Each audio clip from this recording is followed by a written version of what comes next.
Hello, जय हिंद साथियों। कैसे आप सभी। उम्मीद है कि आप सभी स्वस्थ होंगे और बहुत ही अच्छे से आप लोगों की तैयारी चल रही होगी। स्वागत है आप सभी का आपके अपने परिवार लक्ष्य वर्दी में। साथियों, आज की क्लास में हम लोग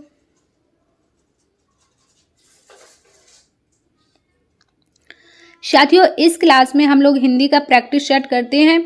जो भी क्वेश्चंस पिछले वर्ष किसी न किसी परीक्षा में पूछे गए हैं वही क्वेश्चंस इस क्लास में हम लोग डिस्कस करते हैं।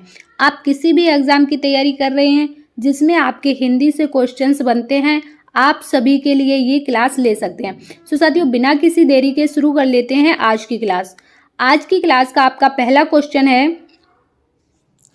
हिंदी को आम बोलचाल की भाषा किसने कहा था। आपको बताना है कि जो हिंदी है आपकी, इसको आम बोलचाल की भाषा किसने कहा था।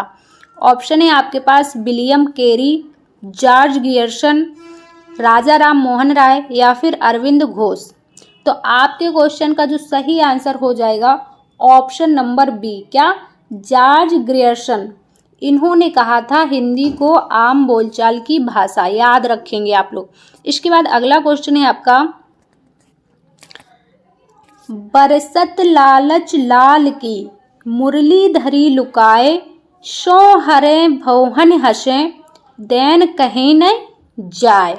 उपर्युक्त पंक्तियों में कौन सा रस है।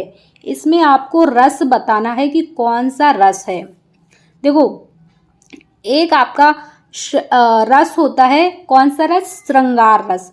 श्रृंगार रस के आपके दो भेद होते हैं।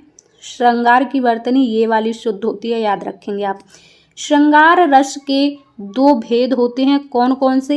एक तो आपका संयोग श्रृंगार होता है और दूसरा आपका वियोग श्रृंगार होता है। संयोग श्रृंगार में क्या होता है, नायक और नायिका के परस्पर मिलन, स्पर्श, आलिंगन, वार्तालाप आदि का वर्णन होता है। वहाँ पर आपका संयोग श्रृंगार होता है। जहाँ पर मान लें कि दो प्रेमी मिलते हैं, आपस में बातें करते हैं, मिलने का, स्पर्श का, वार्तालाप आदि का वर्णन होता है, तो वहाँ पर आपका संयोग श्रृंगार होता है। और वियोग श्रृंगार वहाँ पर होता है जहाँ पर बिछड़ने की बातें होती हैं, जुदाई वाली बातें होती हैं, वहाँ पर आपका वियोग श्रृंगार रस होता है। और जो श्रृंगार रस का स्थायी भाव होता है, क्या होता है, रति होता है। तो अब आप देख लीजिए, इसमें वीर रस में क्या होता है, उत्साह भरी बातें होती हैं। करुण रस में जहाँ पर मन दुखी होता है ना, दुख भरी बातें होती हैं, वहाँ पर आपका करुण रस होता है। तो देख लो, इसमें आपका क्या लग रहा है, बरसत लालच लाल की मुरली धरी लुकाए, सौ करें भौहन हंसें, दैन कहें कहीं ना जाए। यानी कि इसमें आपका हो जाएगा ऑप्शन नंबर ए, संयोग श्रृंगार। यहाँ पर भगवान कृष्ण की और गोपियों के बारे में कहा गया है, तो ऑप्शन ए आपका बिल्कुल सही हो जाएगा। इसके बाद अगला क्वेश्चन है आपका, पापी मनुज भी आज मुख से राम नाम निकालते, देखो भयंकर भेड़ ये भी आज आंसू ढालते। उपर्युक्त पंक्तियों में कौन सा अलंकार है। आपको बताना है कि इन पंक्तियों में कौन सा अलंकार है। ऑप्शन आपके सामने दिए गए हैं, यमक अलंकार, रूपक अलंकार, मानवीकरण अलंकार या फिर दृष्टांत अलंकार। अब देखिए, यमक अलंकार क्या होता है। यमक अलंकार जहां पर एक शब्द एक से अधिक बार आए और हर बार उसका अर्थ अलग हो, वहां पर यमक अलंकार हो जाता है। रूपक अलंकार क्या होता है। रूपक अलंकार जहां उपमेय में उपमान का अभेद आरोप किया जाए, सीधे ही चरण को कमल बता दिया जाए, वहां पर आपका रूपक अलंकार होता है। मानवीय अलंकार क्या होता है। मानवीय अलंकार में ऐसे कहते हैं ना, बिना सर पैर की बातें, इस टाइप की इसमें बातें होती हैं, तो ये होता है आपका मानवीय अलंकार। अगला आपका दृष्टांत अलंकार। दृष्टांत अलंकार में क्या होता है, जैसे आपको पंक्तियों को पढ़ने से लगेगा कि कैसे किसी का उदाहरण टाइप में दिया जा रहा है, तो इन पंक्तियों को पढ़कर आपको लग रहा है कि कोई उदाहरण कोई किसी व्यक्ति का दिया जा रहा है। देखो लिखा है, पापी मनुज भी आज मुख से राम नाम निकालते, देखो भयंकर भेड़ ये भी आज आंसू ढालते। ऐसा लग रहा है किसी का उदाहरण दिया जा रहा है। तो यहाँ पर कौन सा अलंकार हो जाएगा आपका, ऑप्शन नंबर डी, दृष्टांत अलंकार। क्लियर। इसके बाद अगला क्वेश्चन है आपका,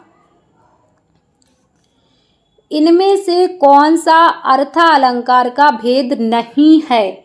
जब भी आप क्वेश्चंस पढ़ेंगे यहाँ पर ये चीज़ ध्यान देंगे, कहीं नहीं है या फिर है, इस चीज़ को बहुत अच्छे से ध्यान से पढ़ेंगे, इससे क्वेश्चंस बहुत गड़बड़ होने की चांस रहते हैं। कई बार आप नहीं देख पाते हैं और क्वेश्चंस गलत हो जाता है, तो बहुत केयरफुली एकदम से आपको क्वेश्चंस पढ़ना है। अब देखो कौन सा जो अलंकार है आपका अर्थ अलंकार नहीं होता है। अलंकार के आपके मुख्यतः दो भेद होते हैं, एक तो आपका अर्थ अलंकार होता है और जो दूसरा होता है वो शब्द अलंकार होता है, जहाँ पर आपका अर्थ से वाक्य में चमत्कार हो वहाँ पर अर्थ अलंकार होता है, जहाँ पर शब्दों से चमत्कार उत्पन्न होता है वहाँ पर शब्द अलंकार होता है। अब देखो यहाँ पर कौन सा हो जाएगा आपका अर्थ अलंकार का भेद नहीं होगा, रूपक, उपमा, अतिशयोक्ति या फिर यमक। तो यहाँ पर जो आपके क्वेश्चन का सही आंसर होगा यमक अलंकार। ये आपका अर्थ अलंकार नहीं है, ये कैसा अलंकार है, ये आपका शब्द अलंकार है। और पिछले ही क्वेश्चन में हम लोगों ने पढ़ा यमक अलंकार में क्या होता है, एक शब्द एक से अधिक बार आता है और उसका जो अर्थ होता है हर बार भिन्न होता है। ठीक। रूपक अलंकार में क्या होता है, सीधे ही उपमेय में उपमान का अभेद आरोप हो जाता है ना। तो आपके क्वेश्चन का आंसर क्या हो जाएगा, यमक अलंकार। बाकी जो ये तीन हैं, रूपक, उपमा और अतिशयोक्ति, ये तीनों आपके अर्थ अलंकार के भेद हो जाएंगे। यमक अलंकार शब्द अलंकार है। क्लियर। अगला क्वेश्चन है आपका, निम्नांकित में से कौन सी रचना ब्रज भाषा में नहीं है। आपको बताना है, ये चार ऑप्शन आपके सामने हैं, इनमें से कौन सी रचना है जो ब्रजभाषा की नहीं है। सबसे पहले तो आप ये देखिए, विनय पत्रिका, गीतावली, कवितावली, रामचरितमानस। तो ये जो चारों ही रचनाएं हैं ये किसकी हैं, ये आपके तुलसीदास जी की रचना है। किनकी हैं, तुलसीदास जी की ये चारों रचनाएं हैं। और तुलसीदास जी की रचनाएं जो थी दो भाषाओं में थी, एक आपकी ब्रज भाषा में और दूसरी आपकी अवधी भाषा में। ठीक। क्वेश्चन आपसे पूछा है कि ब्रज भाषा की रचना कौन सी नहीं है, तो ब्रज भाषा में उनकी कौन कौन सी थी, एक विनय पत्रिका थी, गीतावली थी, कवितावली थी। जो रामचरितमानस है ये आपकी ब्रज भाषा में नहीं है, ये किस में है, अवधी भाषा में। रामचरितमानस आप वैसे भी एक बार सोच कर भी बता सकते हैं कि जो रामचरितमानस है तो ये ब्रज से तो होगी नहीं, क्योंकि राम भगवान अवध के थे। तो इस तरह से भी आप सोचकर यहाँ पर थोड़ा सा दिमाग दौड़ाकर ये चीज़ समझ सकते हैं कि जो आपकी रामचरितमानस है ये आपकी अवधी भाषा की रचना है। क्लियर। इसके बाद अगला क्वेश्चन है आपका, ठलुआ किलव किसका निबंध है। आपको बताना है कि जो आपका ठलुआ किलव ये एक निबंध है, इसके रचनाकार कौन है। ऑप्शन है आपके पास बाबू गुलाब राय, आचार्य रामचंद्र शुक्ल, हजारी प्रसाद द्विवेदी या फिर इनमें से कोई नहीं। तो इसका जो आंसर सही हो जाएगा ऑप्शन नंबर ए, बाबू गुलाब राय। आचार्य रामचंद्र शुक्ल का निबंध कौन सा था आपका, इनका निबंध था किरोध। इन्होंने कौन सा निबंध लिखा था, किरोध लिखा था। इसके बाद आचार्य हजारी प्रसाद द्विवेदी, इनका निबंध हो जाएगा शोक के फूल कुटज। क्या, शोक के फूल कुटज, ये इनका निबंध हो जाएगा आचार्य हजारी प्रसाद द्विवेदी जी का। ठीक। इसके बाद अगला क्वेश्चन है आपका, हिंदी का प्रथम समाचार पत्र है। आपको बताना है कि इसमें से हिंदी का प्रथम समाचार पत्र कौन सा है। इतिहास, तिमिरनाशक, बनारस अखबार, उदंत मार्तंड या फिर इनमें से कोई नहीं। जल्दी से आप सभी लोग आंसर करेंगे कि आपके क्वेश्चन का कौन सा आंसर सही हो जाएगा। तो आप सभी को पता है जो ये आपका है उदंत मार्तंड, ये है आपका हिंदी का प्रथम समाचार पत्र। और ये कहाँ से संपादित होता था? तो ये होता था आपके कोलकाता से। कहाँ से? कोलकाता से। इसके संपादक कौन थे? अगर इनके संपादक पूछे जाएं तो जुगल किशोर। कौन संपादक थे? जुगल किशोर। ये चीज़ आप लोग याद रखेंगे। इतिहास तिमिरनाशक, ये एक पुस्तक थी किनकी? राजा शिव प्रसाद सितारे हिंद की। राजा शिव प्रसाद सितारे हिंद की ये पुस्तक थी। ठीक। इसके बाद बनारस अखबार। बनारस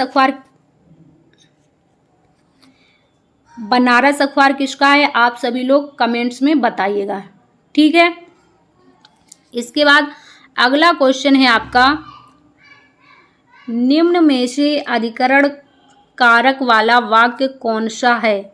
राम ने रावण को मारा, राजेश ने सीमा को पैसे दिए, किताबें मेज पर रखी हैं, बालक गेंद से खेलते हैं। आप बताइए इसमें अधिकरण कारक वाला वाक्य कौन सा है? अब देखो, जहां भी आपके में और पर विभक्ति आए, अधिकरण कारक की विभक्ति आपको याद रखनी है में और कौन सी? पर। ये विभक्ति आती है वहां पर आपका अधिकरण कारक होता है। स्थान, स्थिति या फिर आधार की बातें हों, जहां पर आपकी स्थान की बातें हों, आधार की बातें हों, स्थिति की बातें हों और वहां पर में या फिर पर विभक्ति आ जाए तो वहां पर आपका अधिकरण कारक हो जाएगा। अब देखो, राम ने रावण को मारा, ने विभक्ति आ रही है तो यहाँ पर कौन सा हो जाएगा आपका कारक? तो यहाँ पर तो आपका कर्ता कारक हो जाएगा, है ना, कर्ता हो जाएगा। इसके बाद राजेश ने सीमा को पैसे दिए, सीमा को पैसे दिए, जहाँ पर आपका लेन देन की बात आती है वहाँ पर आपका संप्रदान कारक होता है ना, हम लोगों ने कई बार पढ़ लिया है। किताबें मेज पर रखी हैं, आपको कौन सी विभक्ति अधिकरण कारक में चाहिए? में और पर। किताबें मेज पर विभक्ति है यानी कि अधिकरण कारक, अधिकरण कारक। क्लियर। इसके बाद बालक गेंद से खेलते हैं, गेंद से खेलते हैं, से या फिर के द्वारा, से या फिर के द्वारा, तो वहां पर आपकी कौन सी विभक्ति हो जाती है? करण। कौन सी? करण। यहाँ पर कौन सा कारक हो जाएगा? करण कारक। यानी कि गेंद से खेलते हैं या फिर गेंद के द्वारा खेलते हैं, बात एक ही होगी, तो यहाँ पर आपका हो जाएगा करण कारक। क्लियर। इसके बाद अगला क्वेश्चन है आपका, निम्नलिखित में से परिणाम दर्शक अव्यय है। आपको बताना है परिणाम दर्शक अव्यय कौन सा है। अब देखिए, अव्यय के भेद कितने होते हैं? अगर आपसे पूछ लिया जाए कि अव्यय के कितने भेद होते हैं तो 4 भेद होते हैं अव्यय के, याद रखेंगे आप लोग। अब देखो, परिणाम एक तो होता है आपका परिमाण, एक क्या होता है? परिमाण, है ना, जिसमें हम लोग नापने तौलने की बात करते हैं। कैसी? नाप और तौल की बात करते हैं, वहां पर तो होता है परिमाण। लेकिन यहाँ पर परिणाम, परिणाम क्या? रिजल्ट। परिणाम क्या होता है? रिजल्ट होता है, फल होता है ना। तो देख लो अब कौन सा, इतना आपको बता दिया, आपको पता चल जाएगा कौन सा आंसर आपका सही होगा। लेकिन होगा, नहीं होगा, फलतः होगा या फिर और। तो परिणाम फल, फलतः क्या हो जाएगा? ऑप्शन नंबर सी, फलतः आपके क्वेश्चन का बिल्कुल सही आंसर हो जाएगा। इसके बाद अगला क्वेश्चन है आपका, निम्नलिखित में से स्त्रीलिंग शब्द नहीं है। आपको बताना है कौन सा शब्द है जो स्त्रीलिंग नहीं है। नींद, मुझे नींद आ रही है, नींद आ रही है तो स्त्रीलिंग। भीड़ खत्म हो गई, समाप्त हो गई, लिख लो, समाप्त हो गई, गई यानी कि स्त्रीलिंग।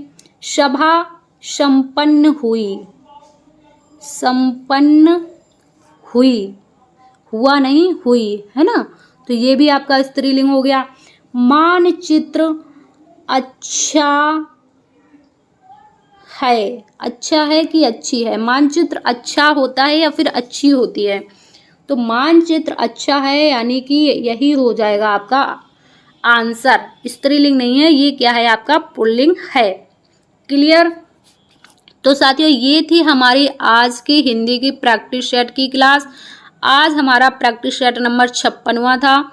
इसमें आपने कितने क्वेश्चन सही कर पाए हैं आप लोग कमेंट बॉक्स में ज़रूर बताइएगा। यदि आप चैनल पर नए हैं तो चैनल को सब्सक्राइब जरूर कर लीजिएगा ताकि आगे आने वाली क्लासों के नोटिफिकेशन आपको समय पर मिलते रहें। क्लास आपको कैसी लगी है कमेंट्स में बताइए। क्लास पसंद आई हो तो ज़्यादा से ज़्यादा लाइक और शेयर कीजिए।